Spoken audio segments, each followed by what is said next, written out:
আমার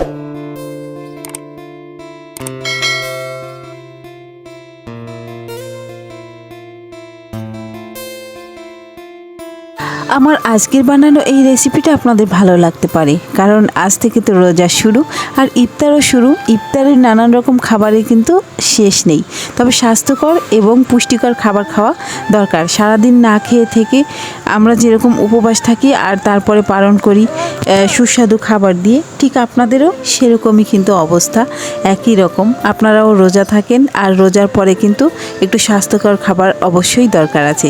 তো চলুন বন্ধুরা, আজকে আমি ভেজিটেবল রোল বানিয়েছি, আপনাদের সাথে সেটাই শেয়ার করব। আজকে আপনাদের রোজার কথা মাথায় রেখে আমি এই রোলটা তৈরি করেছি। তো ভাবলাম আজকে তেমন কোনো ভিডিও করব না, তো সুন্দর একটা ভিডিও আপনাদের সাথে শেয়ার করে দেই যাতে আপনাদের উপকারে আসতে পারে।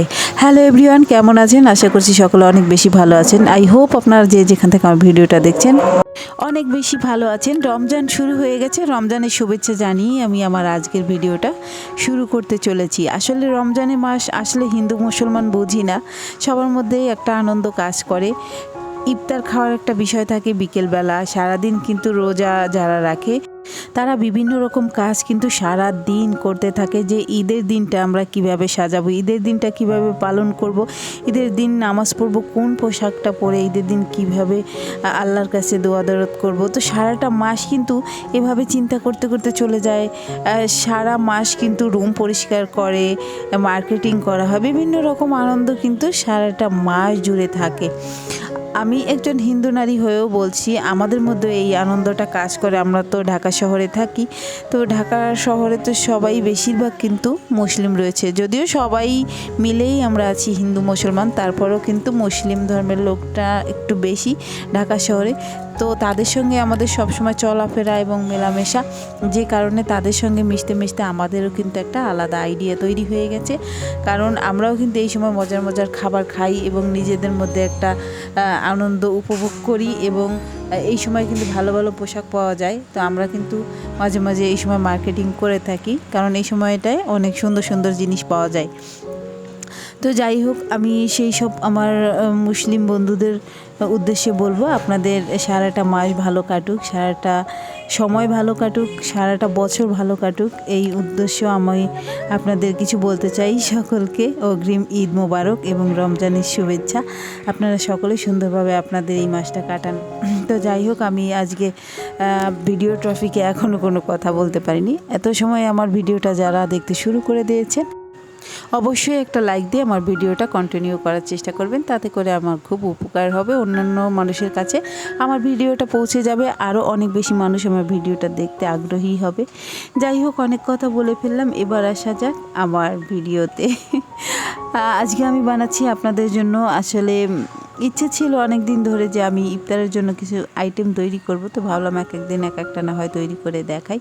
যেহেতু সারাদিন আপনারা রোজা থাকবেন, সেহেতু আমার এই নাস্তাটা আপনারা কিন্তু ইফতারে ব্যবহার করতে পারেন। আমি জানি অনেক মজাদার খাবার আপনারা সবাই তৈরি করতে পারেন, আর সকলেই অনেক সুন্দর সুন্দর খাবার কিন্তু এই মাসে তৈরি করবে, সেই কারণে কিছু বলারও নেই। তারপরে যদি কোনো উপকারে আসে আর কি আমার এই আজকের এই নাস্তাটা। তো গাইজ, আমি আজকে তৈরি করে দেখাচ্ছি সবজি রোল। আমি বিভিন্ন রকম সবজি নিয়েছি, দেখতে পাচ্ছেন। তো পেঁয়াজ আর মরিচ দিয়ে ভেজে নিয়েছি, একটু সস ব্যবহার করেছিলাম, স্কিপ করে গেছি, দেখাতে পারিনি। তো মোটামুটি ভাজা হয়ে গেছে। এবার এই যে আমি বানাতে কিন্তু শুরু করেছি, দুই একটা আপনাদের বানিয়ে দেখাচ্ছি। দেখতে পাচ্ছেন কিভাবে তৈরি করছি, আর এই ময়ানটা আমি কিভাবে তৈরি করেছি সেটা আপনাদের একটা সময় দেখিয়ে দেবো পরে, এই আটাটা। তবে এটা তৈরি করতেও খুব একটা সমস্যা হয় না, একটু কৌশল আছে, সেগুলো ব্যবহার করলেই কিন্তু পারা যায়। অনেকে হয়তো বা জানেন, অনেকে জানেন না। আমি চেষ্টা করবো একদিন আপনাদের মাঝে সেটাও শেয়ার করে দেওয়ার। এদিকে আমি একটা কড়াইয়ে তেল দিয়ে দিয়েছি, দেখতে পাচ্ছেন তেলটা মোটামুটি গরম হয়েছে। হাই হিটে একদমই করা যাবে না, একেবারে লো হিটে করতে হবে, না হয়তো পুড়ে যাবে। সেই কারণে আমি এটাকে লো হিটে বসিয়ে দিয়েছি। এখন আস্তে আস্তে সুন্দরভাবে ভাজা হবে এবং ক্রিস্পি হবে। খুব আস্তে আস্তে ভাজলে, আর তাড়াহুড়ো করে যদি আমরা ভাজতে যাই তাহলে কিন্তু পুড়ে যাবে এবং খাবারটা সুস্বাদু হবে না। আর সবজিটা কিন্তু পুরোপুরি ভাজা হয় না, সেই কারণে এখন ভাজা হবে ভিতরে।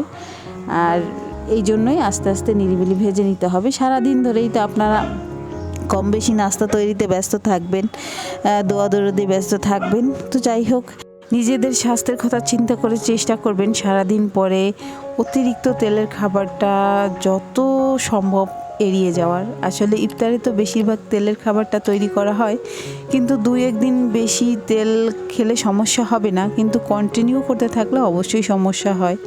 তো আশা করছি আপনারা বুঝতে পারছেন আমি কি বলছি। তো আমিও তেলের খাবার তৈরি করছি, কিন্তু ইফতারের খাবারটা সবারই ভালো লাগে, সবার কাছেই মজার লাগে। তারপরেও স্বাস্থ্যের কথা চিন্তা করে তেলটা যত অ্যাভয়েড করা যায়, মানে আমি বলতে চাইছি প্রথমে অল্প খেলে 2-1 দিন খাওয়াই যায়, 2-1 দিন ভালোভাবে খেলে সমস্যা হয় না, কিন্তু পুরো একটা মাস কিন্তু এভাবে তেলে ভাজা খাওয়া যাবে না। অবশ্যই কন্টিনিউ করবেন, ভাতও খাবেন এবং অন্য খাবারও খাবেন, রুটি রাখতে পারেন। তো সব কিছু মিলিয়ে যদি আপনারা এক এক দিন এক একটা খান তাহলে অবশ্যই ভালো লাগবে এবং শরীরটাও ভালো থাকবে।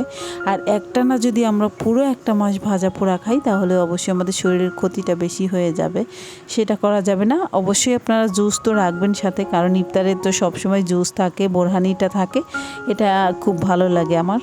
কারণ এত তেল খাওয়ার পরে যদি জুস জাতীয় কিছু না খাওয়া হয় তাহলে তো শরীরের 12টা বেজে যাবে।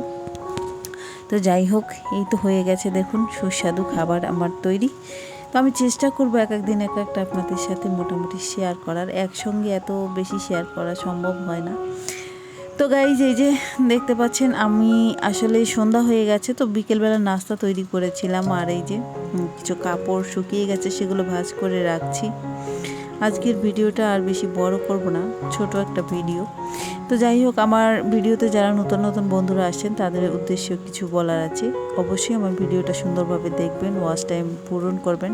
ইদানিং আমার ভিডিওতে কোনো লাইকও নেই, ভিউজও নেই, জানি না, হয়তো বা আরও অনেক আপুদের মুখেও শুনেছি তাদের তো বড় চ্যানেল, তাদের ভিউজ অনেক বেশি হয়, তাদেরও ভিউজ কম, জানি না, হয়তো বা ইউটিউবের কোনো সমস্যাও হতে পারে, সেই জন্য কিছু বলতে চাই না। আর আমি সচরাচর মানুষের বিরুদ্ধে কোনো কথা বলতেও চাই না। কেউ দেখলে দেখবে, না দেখলে না দেখবে, কোনো ব্যাপার না। আমি আমার শখের কারণেই ইউটিউবে আসি, শখের থেকেই করা আসলে, সেই কারণে আমার এত টেনশন নেই। তো তারপরে বলবো, যারা দেখেন, যে কয়জনে দেখেন, একটা লাইক দিয়ে ভিডিওগুলো দেখবেন, তাতে ভালো লাগে। আর পুরো চেষ্টা করবেন ফুল ওয়াচ টাইম পূরণ করার। যদি দেখতে না ইচ্ছে করে তাহলে চেষ্টা করবেন মোবাইলটা চালিয়ে রেখে কাজ করার, তাহলে আমার ওয়াচ টাইমটা পূরণ হয়ে যাবে, অন্তত আমার একটু কাজে দেবে। অনেক কথা বলে ফেললাম, আপনারা কেউ রাগ করবেন না। তো এই যে রাতে আজকে তৈরি করেছিলাম হচ্ছে তোমার ফলি মাছের কোপ্তা, এটা আমার খুব ফেভারিট একটা খাবার। পুরো ভিডিওটা তোমাদের সাথে শেয়ার করিনি, কারণ দেরি হয়ে যাচ্ছিলো এই কাজে, আর সময়ও অনেক বেশি হয়ে গিয়েছিল রাত। তো ভালো থাকো, সুস্থ থাকো, সকলের জন্য শুভ কামনা রইল। পরবর্তী আর একটা ভিডিওর অপেক্ষা করবে। টাটা, বাই বাই, আজকে এই পর্যন্তই থাক।